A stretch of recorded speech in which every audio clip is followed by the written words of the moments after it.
Dear students, आज हम class 7th NCERT math exercise 5.2 के सम करेंगे 5th and 6th। In the given figure the arms of two angles are parallel. Arms क्या होती हैं? जैसे ये एंगल है, इसका नेम क्या है? ए बी सी।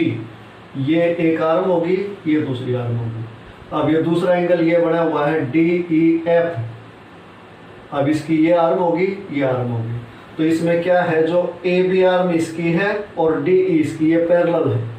और ऐसे ही इधर ये बी सी और ये ई एफ पैरेलल लाइंस है।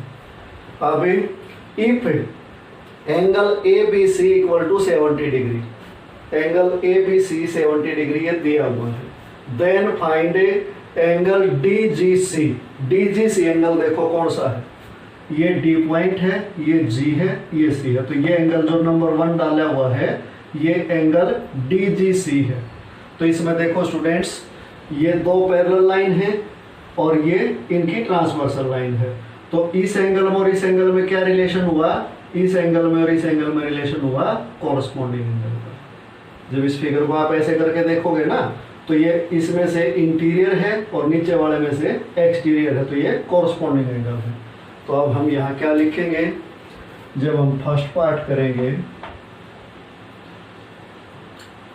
ए बी पैरेलल डी ई,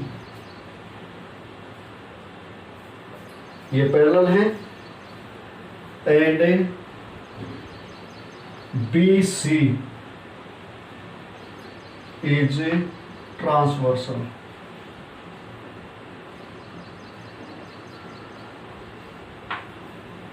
इसमें ए बी और डी ई पैरेलल लाइन है और ये बी सी है जो ये ट्रांसवर्सल लाइन है। सो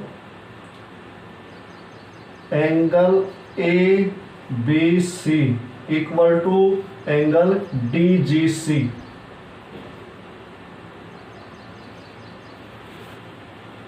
अब ए बी सी हमें दिया हुआ है 70 डिग्री का, तो एंगल डी जी सी आ गया अपना 70 डिग्री का। रीजन क्या है?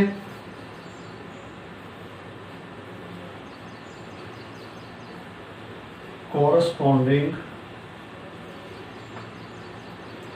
Angles are equal in measure. जो कॉरस्पॉन्डिंग एंगल होते हैं वो मेजर में इक्वल होते हैं। तो स्टूडेंट्स ये अपना आ गया 70 डिग्री का। अब सेकंड पार्ट है, एंगल डी ई एफ निकालना है। डी ई एफ कौन सा है? ये डी है, ये ई है, ये एफ है, यानी कि जो नंबर 2 डाला हुआ है इसका नाम है डी ई एफ। अब देखो स्टूडेंट्स, इसमें हम क्या करेंगे, ये तो पैरेलल लाइन है और ये इसमें ट्रांसवर्सल लाइन है। अगर ये पैरेलल और ये ट्रांसवर्सल है तो एंगल 1 और 2 है जो वो कॉरस्पॉन्डिंग एंगल है। तो इसलिए जितना डी ये एंगल 1 आया है उतना ही एंगल 2 आएगा। अब हम यहां लिखेंगे क्या? B C parallel E F and D E is transversal.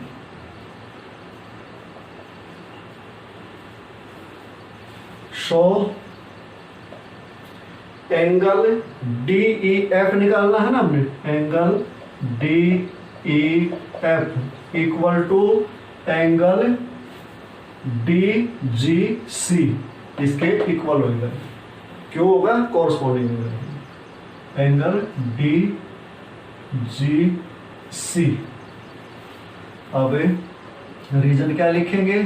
Corresponding.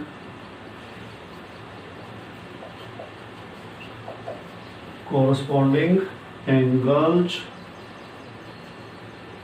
are equal in measure।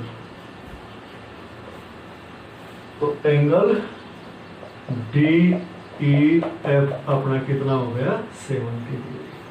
तो इसको भी यहाँ लिख देंगे। तो स्टूडेंट्स ये अपना 5th सम कंप्लीट हो गया। चलो अभी 6th सम करते हैं। Sixth sum students, in the given figures below decide whether L is parallel to M। ये 4 फिगर दी गई हैं। हमने इनमें ये डिसाइड करना है कि किस में L M के पैरेलल है। इस फिगर में देखो, फर्स्ट फिगर में ये L है, ये M है और ये N है। हमने ये बताना है कि इसमें L M पैरेलल हैं या नहीं।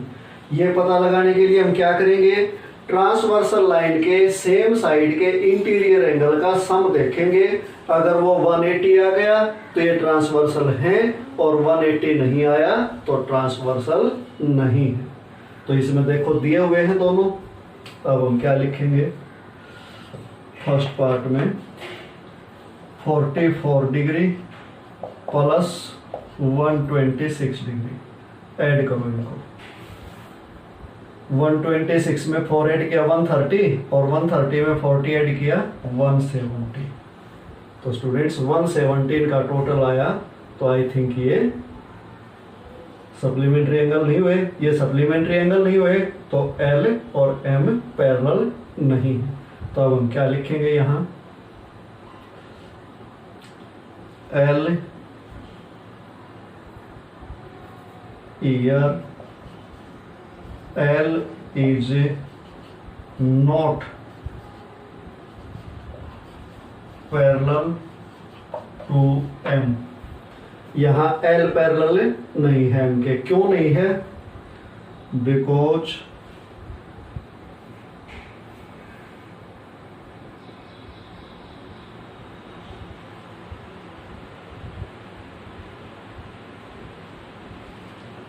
Same interior angle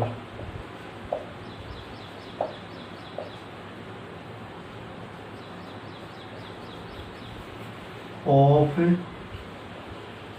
same side of transversal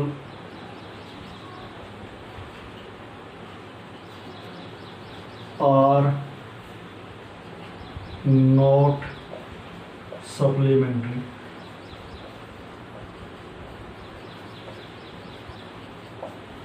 जब भी दो पैरेलल लाइन को एक ट्रांसवर्सल लाइन कट करती है तो ट्रांसवर्सल लाइन के जो सेम साइड के इंटीरियर एंगल होते हैं वो हमेशा सप्लीमेंट्री होते हैं, और यहाँ सप्लीमेंट्री नहीं है तो इट मीन्स L और M पैरेलल नहीं है। अब सेकंड पार्ट में आ जाओ। अब ये L है, इसमें ये M है और N है इसकी ट्रांसवर्सल लाइन। तो सेम साइड के इंटीरियर एंगल या तो ये हुए या ये हुए। अब इसमें ये एक तो दिया हुआ है, ये दिया नहीं। ये दिया नहीं तो पहले ये फाइंड आउट करोगे आप। इसका नाम ए रख दो। तो सेकंड पार्ट में हम सबसे पहले क्या लिखेंगे, angle A equal to 75 degree, reason vertically opposite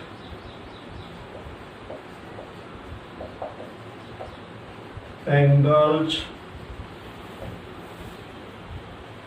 are equal in measure।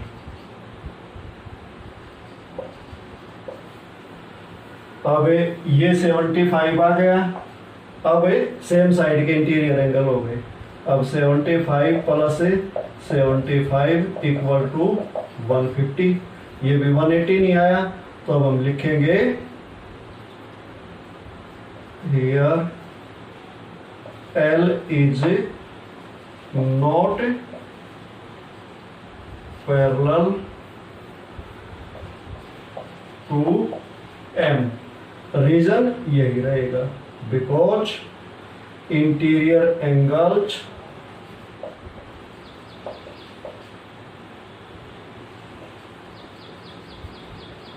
are interior angles of a same side of transversal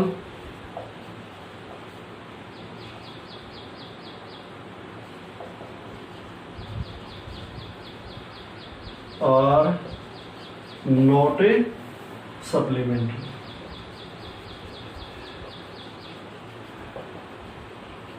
तो स्टूडेंट्स ये भी पैरेलल नहीं है। अब हम पहुंच गए थर्ड पार्ट में।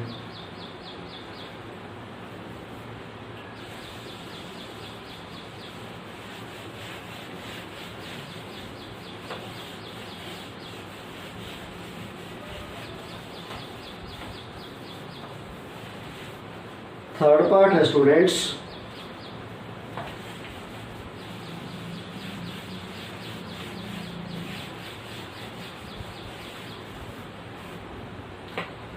ये L है, ये M है और ये N इसकी ट्रांसवर्सल लाइन है।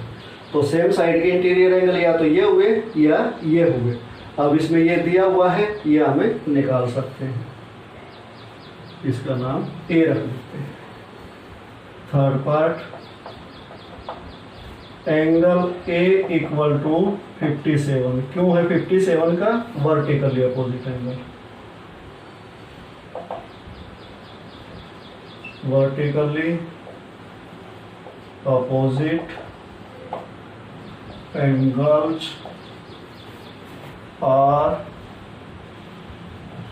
Equal in a major.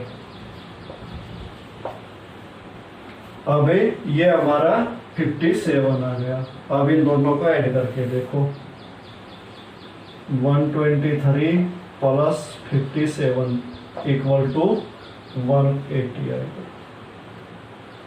123 में 7 ऐड करोगे 130, 130 में 50 ऐड करोगे 180। तो स्टूडेंट्स ये 180 आ गया। तो लिखेंगे year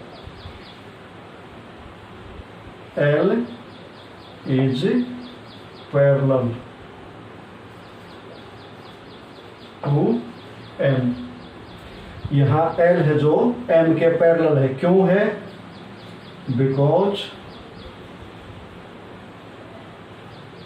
interior angles of A same side of a transversal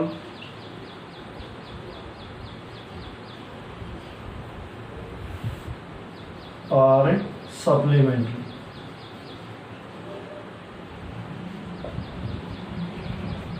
क्योंकि जो इंटीरियर एंगल है सेम साइड के वो सप्लीमेंट्री, इसलिए ये पैरेलल हैं। अब इसमें आ जाओ।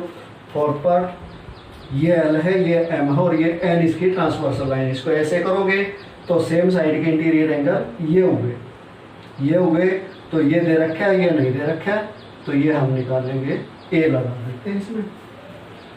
अब फोर्थ पार्ट में हम क्या करेंगे?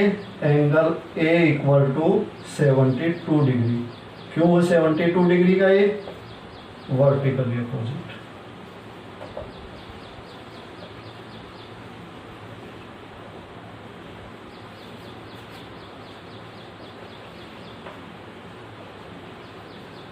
angles are equal in measure। अब ये 72 आ गया। तो अब इनको ऐड करके देखो, 98 degree plus 72 degree equal to 170। तो ये भी 180 नहीं आया। तो अब लिखेंगे year L is not parallel to M। Reason? Because interior